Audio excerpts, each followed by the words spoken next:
Nobody was supposed to lose like this, not on television, not in public, and definitely not this fast. Caitlyn Clark's appearance on NBA on NBC was framed as something harmless, a light crossover, a feel-good moment meant to signal growth and inclusivity before the broadcast moved on to the real game. That was the expectation. What no one anticipated was humiliation. The show opened the way it always does. Routine highlights, casual laughter, familiar voices, until the host casually dropped her name, almost as an afterthought. Joining us tonight, Caitlyn Clark. No build-up, no warning, and that's exactly why it worked. When the camera cut to her, the energy shifted. Not hype or excitement, but something heavier, something uncomfortable, like a room realizing too late it had badly underestimated the person sitting in front of them. She didn't look nervous, grateful, or eager for approval. She looked prepared. That's when the first invisible crack appeared.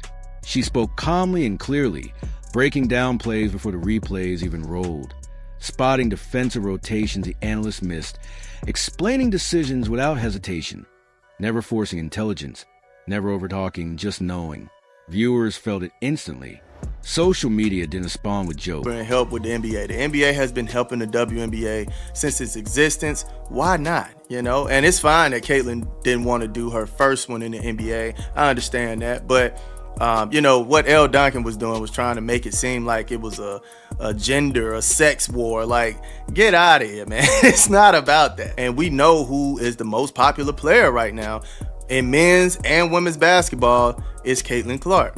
So it only makes sense to have Caitlyn Clark over during events where you need help with the viewership, fam. Now, it was also announced that the president of NBC Sports ended up saying that he might want Caitlyn Clark back more than that March 29th appearance that they already announced. Let's take a look at this, man. According to NBC Sports President Rick Cordella, Clark's performance checked every box the network hoped for. The appearance was not treated as a one-off moment, but rather as a glimpse into what her future in sports media could look like. While Clark remains focused on her playing career, NBC clearly views her as a natural fit in front of the camera.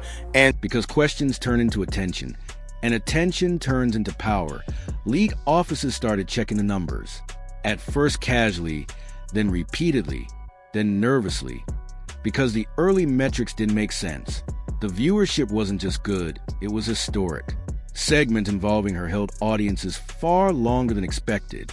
Clips featuring her spread beyond the usual basketball bubble, reaching timelines that rarely care about league politics or ratings. Fans who hadn't watched a full game in years were suddenly sitting through analysis segments just to hear what she'd say next. And this was the part that shook everything. These weren't just her fans. These were new eyes, the exact audience the league had been chasing for years. Eyes that, in that moment, weren't looking at... What does bother me is some of the people I deeply respect, their basketball credentials, their basketball history, their commitment to basketball and women's basketball, I think have really not covered themselves in glory with some of this commentary. And I'm going to read you a quote, Colin, if I may, from, again, this person might know more about about women's basketball than any person who's ever lived, and that's Gino Auriemma. Gino Auriemma was on with my pal Dan Patrick a couple months ago when the Fever were struggling. And this was the quote: "This kid's on the wrong team. She's got the wrong skill set to handle the physicality in the league, and she's a rookie. This rookie class isn't even one of the best classes in the last 10 years. She's just not built for the physicality of this league. She's not quick enough to get away from the physicality." End quote. Gino, just say you're a UConn guy and you thought this was going to be Paige, and instead it's... Quietly. CBA discussions, media rights negotiations, debates over exposure, visibility, and how much leverage any single name should be allowed to hold. The tone of those conversations mattered, and according to insiders, it wasn't confidence driving them, it was caution. There was hesitation about giving one player too much spotlight, fear that it could destabilize the balance, fear that a single star might grow bigger than the structure designed to manage everyone equally.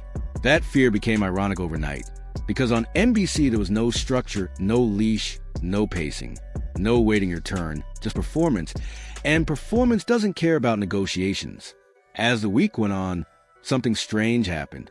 Accounts tied to league content began bleeding engagement, not dramatically but quietly, the kind of slow drop that accelerates when no one addresses it. At the same time, clips of Caitlyn Clark kept moving faster than anyone could control, while other projects started to feel exposed. Games that were meant to be showcases struggled to hold attention, and viewership numbers that once seemed acceptable suddenly looked tiny when placed next to NBC's audience. The comparison was brutal. One screen pulling millions, another struggling to fill seats. That's when the panic turned internal.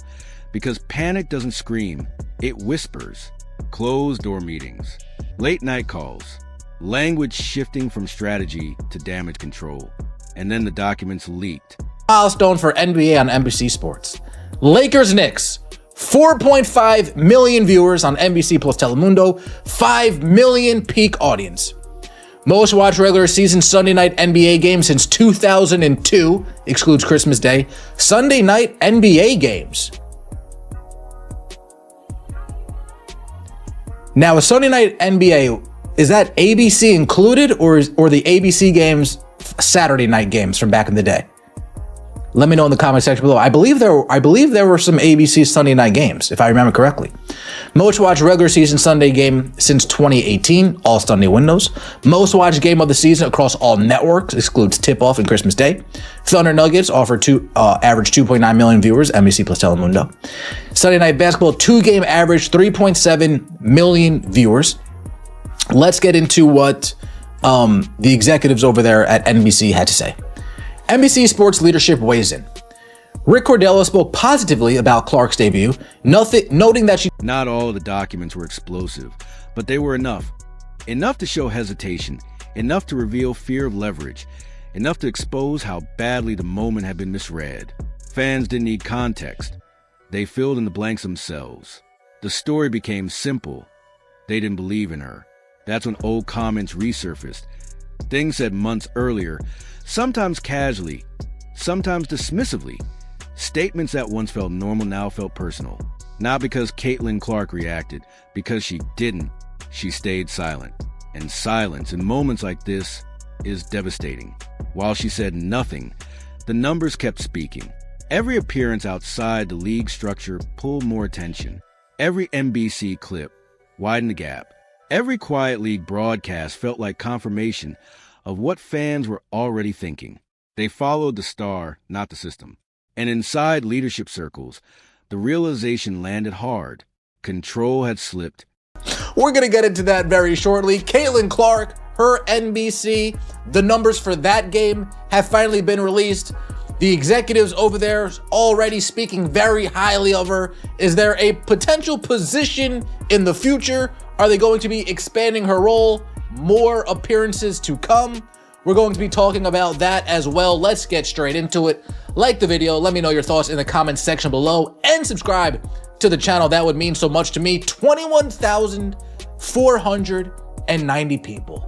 They're doing backflips. Oh gosh, you got Yahoo doing backflips, ESPN doing backflips, Fox doing backflips, Front Office Sports doing backflips. All of them said, you know what? We've ignored Unrivaled all season long. Finally, they give us something good to talk about. And they all just publish it. Oh, 21,000, record breaking. Indeed. All-time record for regular season pro women's basketball game, if you want to call it that. Most attended event ever in Xfinity Mobile Arena history. You knew people wanted to experience this. Whether it was up close and personal or from afar watching on their TV. This is can't miss stuff, folks. Unrivaled put a lot of marketing dollars behind this. Not only to get people to show up, but not through rebellion, not through protest, through relevance. Reports suggest conversations began to change. Suddenly, flexibility was possible. Old positions softened. Ideas once dismissed as unrealistic were now worth revisiting.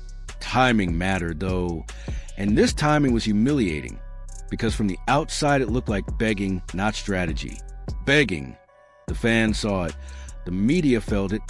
Players whispered about it. The same voices that once preached patience were now scrambling. Too late. Caitlyn Clark didn't need a new deal. She had something more powerful, an audience that followed her wherever she went, and she never acted like she knew it. She stayed humble, praised others, deflected credit, which only made the institutions around her look smaller. On one side, a player acting bigger than the moment. On the other, organizations shrinking under pressure.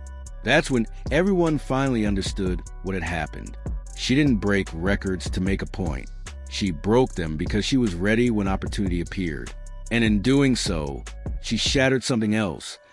The illusion that the system decides or becomes undeniable.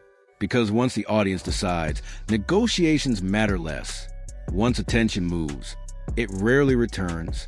And once panic is visible at the top, trust disappears. By the end of the week, one sentence was echoing everywhere. Okay, and then free WNBA League Pass. Man, that's tough. That is tough, man. They can't even watch. They watching like us. That's crazy work. But one thing I did like a long time ago that they announced was the two new developmental player roster spots. Now, it's a kick to it because I think they only get to play 8 games or something like that. I'll take it, because 12 players, man, I mean, come on, fam. They need more players than that. But they have 14 to the roster now, and I think each player can play 8 games in the league. But yeah, man, I could be wrong. I just felt like it was something interesting about that, though. But yeah, if they could play 8 games, I'll take it. It's working in the right direction of adding more players to that roster. That's the main thing I want. That and referees, man. All this other stuff, y'all work that out, but referees and more players to that roster. That's what I want, man. But nonetheless, this is everything that's really going on with the CBA negotiation, man. So I'll keep my eyes out for it, but I just didn't feel like this was something I wanted to talk about. But y'all let me know how y'all feel about Caitlyn Clark, record-breaking viewership, and then also, how do you feel about the CBA? Do you like it? Do you love it? Never Do you think clapped it's fair? back. Do you hate it? The numbers did it for her. And that sentence hurt more than any interview ever could. Because it was true. She didn't fight. She didn't complain. She didn't demand. She simply showed up and won. That's why this moment still feels unfinished. This wasn't an ending. It was a shift. A shift in who holds power. A shift in who the audience listens to. A shift that exposed just how fragile control really is. That NBC night won't be remembered as a debut, but as a warning. A warning that humility combined with opportunity beats control every time. And the most uncomfortable truth of all, everyone saw it coming. They just didn't think it would happen this fast, this publicly, or with someone who never even raised her voice.